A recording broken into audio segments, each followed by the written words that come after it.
ये तर्क ही थोड़ा बेमानी है।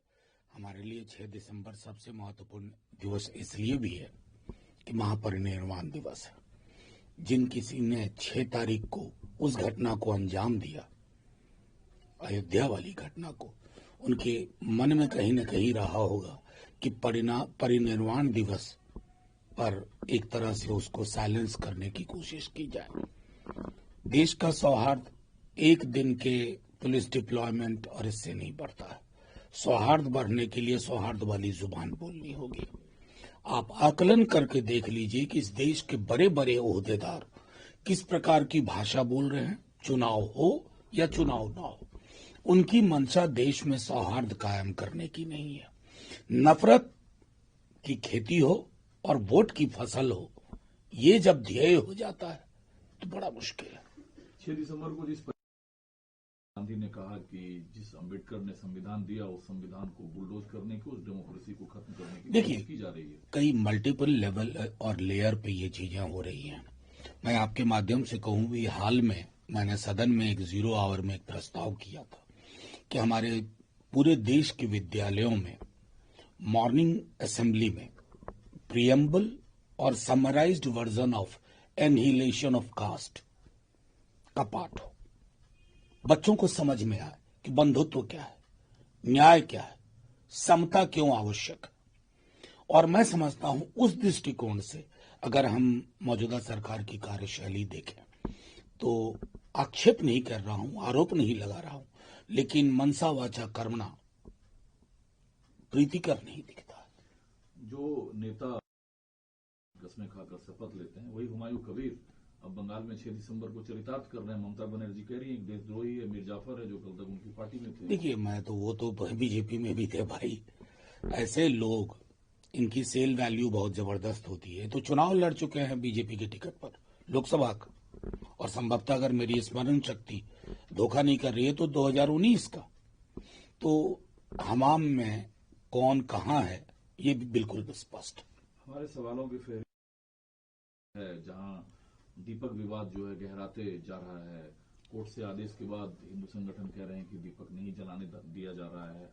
दक्षिण के राज्यों की ये घटना जो है, देखिए, मैं बहुत संजीदगी से एक बात कह रहा हूं। मणिपुर में आज जो हालात हैं उसकी पृष्ठभूमि में हाईकोर्ट का एक जजमेंट था, हमें नहीं बिसराना चाहिए।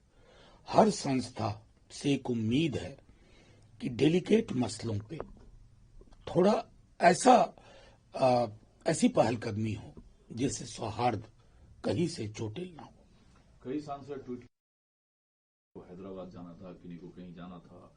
21वीं सदी का भारत जब हर राज्य, हर जिले, हर महत्वपूर्ण शहर को जोड़ने की कवायद सरकार द्वारा की जाती है, उसी दौर में हजारों फ्लाइट कैंसिल होती है। सिविल एविएशन मिनिस्टर कह रहे हैं कि बख्शा नहीं जाएगा, सजा दी जाएगी, कारण का पता किया जाएगा। मैं तो ये नहीं मानता, सजा दे ही नहीं पाएंगे आपको अपना नोटिफिकेशन विड्रॉ करना पड़ा।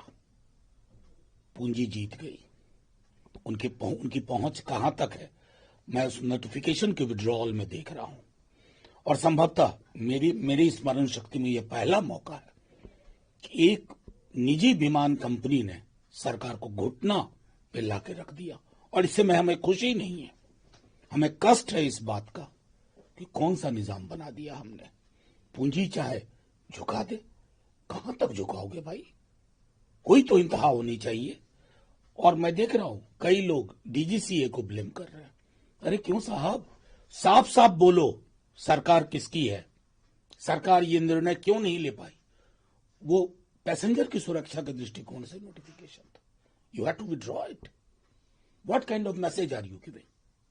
रूस भारत शिखर सम्मेलन क्या कुछ हासिल हुआ रक्षा क्षेत्र में, तेल खरीद को लेकर, चूंकि पुतिन खुद मोदी को एक चमत्कारी नेतृत्व भारत के लिए बता रहे हैं, जो हर वक्त भारत की चिंता करते हैं और भारत को आगे ले जाना चाहते हैं। देखिए, कोई भी राष्ट्राध्यक्ष, मतलब मुझे लगता है ना कि हम ऑप्टिक्स में बहुत उलझते हैं। भारत रूस संबंध एक दिन का नहीं है। मैं संभवतः कल और परसों भी बोल चुका हूं आपकी वायर सर्विस को। दशकों में ये नींव मजबूत हुआ है। मतलब जब छोटे थे तब से हम लोग देख रहे हैं ये चीजें कि इंडिया रूस फ्रेंडशिप की मिसाल दी जाती थी। बस मुझे दुख एक बात का है कि सरकार की थोड़ी तंग दिली, संकीर्णता ने ऑप्टिक्स पूरा का पूरा खराब कर दिया।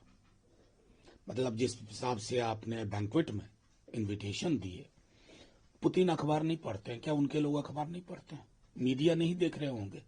क्या मैसेज लेके गए होंगे इस देश से कि इस देश की डेमोक्रेसी इतने दायरों में बट जाएगी?